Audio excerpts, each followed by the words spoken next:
Ayer ya han iniciado las inscripciones escolares en todo el país. Sin embargo, el magisterio urbano ha señalado de que no garantizan el inicio de las labores educativas este próximo 3 de febrero.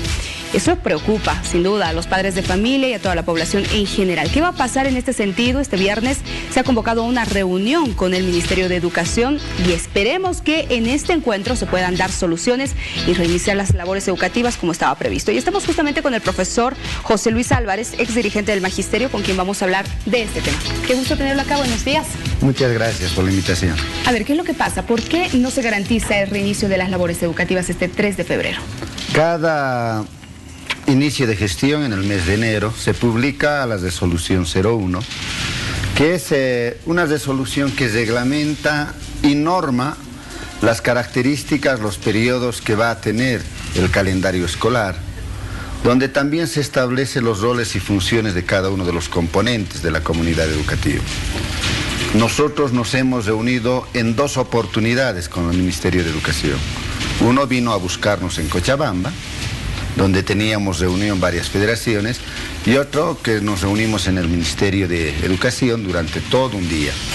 ¿Qué acuerdos llegamos? Primero, planteamos que la calidad de la educación ha caído verticalmente, porque con la ley 070 lo que se hacía era más perder el tiempo llevando costumbres, tradiciones como son la chaya, la coa, hacer ferias, que restaban tiempo al trabajo del maestro en el aula. Habíamos planteado, primero, que se parta en todo lo que es contenido y planificación de los contenidos y currículos científicos, es decir, en primaria hacer hincapié en la lectoescritura, el razonamiento lógico-matemático, y pasar preparados así para secundaria. En secundaria habíamos planteado que todas las asignaturas se lleven en forma independiente, rechazando lo que hizo la 070 de fusionar materias.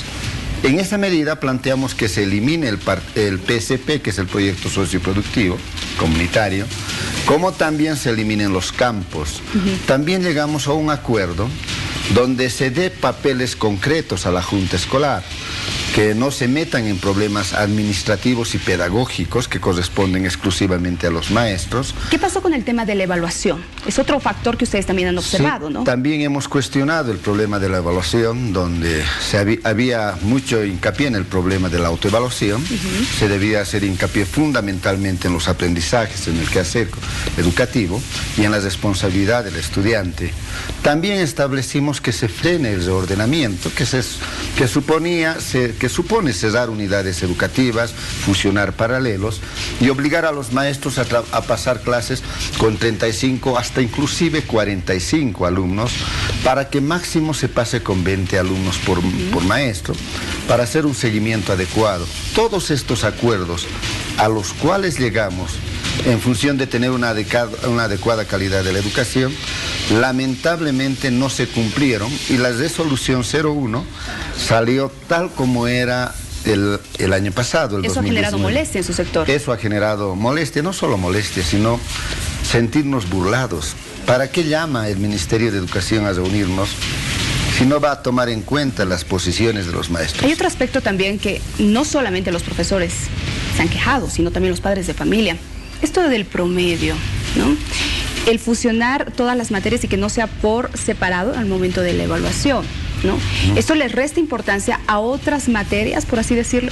Sí, pero además no permite que el estudiante se prepare en cada una de las asignaturas y venza los contenidos curriculares que les exigen cuando van a la universidad.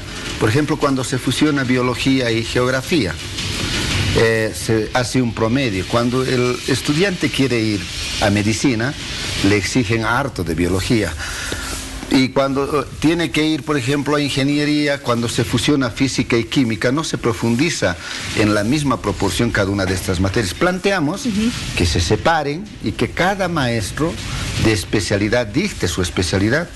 Eso a la ministra le parece algo secundario, cuando es fundamental para el rendimiento académico de los maestros. Pero también hemos exigido que, por ejemplo, lo que está ocurriendo ahora en el Alto, se ha pedido que la Junta Escolar no se meta en problemas administrativos. Están cobrando entre 100, 200 bolivianos en colegios fiscales Porque lamentablemente la resolución 01 no ha prohibido a que los padres de familia procedan a cobrar en el periodo de inscripción como si fuesen colegios particulares. Profesor Álvarez, ¿qué pasa con esas horas extras que ustedes han trabajado en química, física? Los maestros, no solo en física y química, por ejemplo, hay maestros que trabajan 88 horas y trabajan 120 horas y solo les pagan por 88 horas. O trabajan 112 horas y solo les pagan por 80, es decir, trabajo gratuito.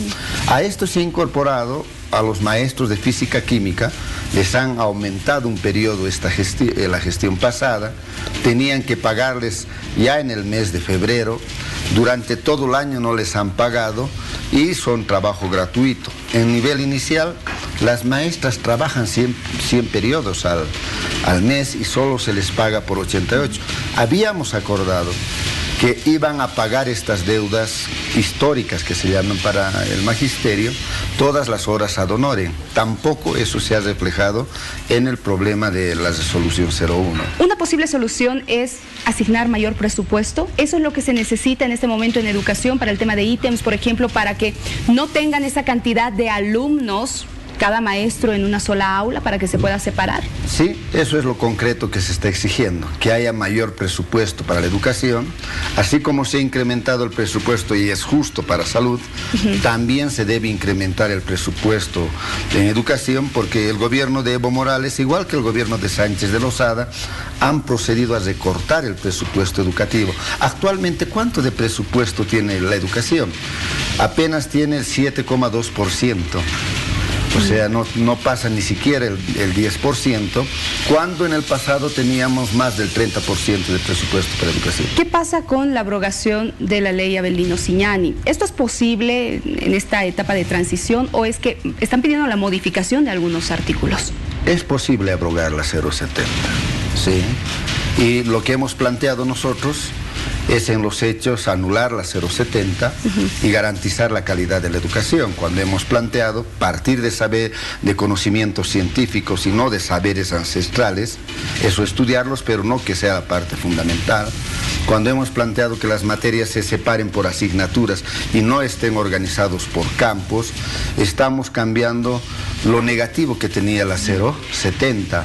Pero también cuando planteamos que los padres de familia vuelvan a cumplir su rol, que se dediquen a educar a los estudiantes, a sus hijos en su casa, y que los maestros son los encargados de brindar el proceso enseñanza-aprendizaje, cada uno cumpliendo su rol, y no haciendo lo que ha hecho la 070, donde la Junta Escolar se ha empoderado y quiere hacer el trabajo de los maestros o del director. Por esa situación, son planteamientos concretos que hemos cuestionado la 070 y que con la resolución 01 se puede resolver.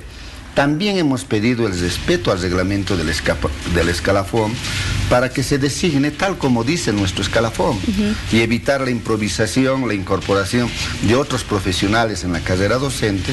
Esos aspectos, reitero, la ministra de Educación con sus viceministros aceptaron. Lamentablemente ese acuerdo que se discutió durante todo un día no lo incorporaron en la resolución 01. Profesor Álvarez, ustedes han estado movilizados el año pasado, han tenido sus movilizaciones, ¿no? Sus protestas. Sin embargo, muchos padres de familia reclaman y dicen, ¿por qué recién ahora están pidiendo la modificación a esta norma? Están hablando de que la educación está tan mal. ¿Por qué no lo hicieron desde antes, desde un principio, dice la gente, los papás? ¿Qué les responden ustedes? ¿Ha sido culpa de los exdirigentes o de quiénes? No, yo creo que es la amnesia que tienen los padres de familia. Porque desde que Evo Morales llegó al gobierno, desde que se presentó la 070, el Magisterio de la Paz cuestionó esa ley. Todos los años nos movilizamos exigiendo lo que ahora estamos planteando. Hemos exigido, por ejemplo, que no se incorpore inglés, aymá, lengua originaria, artes plásticas y computación, y se le cargue esto al maestro de primaria cuando no ha sido formado en estas materias. Lamentablemente el gobierno del MAS, apoyado en los padres de familia, que son las juntas escolares, rechazaban estos planteamientos, los cuestionaban, y por eso el magisterio sufrió descuentos. Los dirigentes fuimos perseguidos y muchos casos detenidos, y los descuentos que nos hacían por pedir una mejor calidad educativa, los entregaban a los padres de familia, a las juntas escolares, a la cabeza del señor Aguilar, a la cabeza del señor Franklin Gutiérrez, etc. Y justamente la lucha del magisterio ha hecho posible que el gobierno de Evo Morales caiga, porque era un gobierno totalmente seguidor de la política de Sánchez de Lozada, política que parece la señora Áñez no quiere tocar. Ahora, ya para cerrar, señor Álvarez, ¿qué le decimos a los padres de familia? ¿Qué hacemos con el inicio de las labores educativas? ¿Será que todas estas demandas que ustedes tienen se las puede resolver hasta antes del 3 de febrero? Ya estaban resueltos.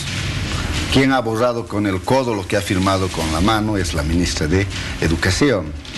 Pero los padres de familia, estoy hablando de los de base, no aquellos que tenían viáticos, que tenían sueldos, que se beneficiaban con la construcción de los edificios escolares que hacía Evo con Evo Cumple, donde ganaban el 10% por cuestiones de comisiones. Estoy hablando de las juntas escolares masistas, sino todos los padres de familia respetan y plantean lo que nosotros estamos diciendo, una mejor calidad de educación, revisar todo lo que nosotros hemos planteado, porque cuando salen de las escuelas de primaria, por ejemplo, los muchachos aprueban automáticamente porque está prohibido aplazarles en primaria.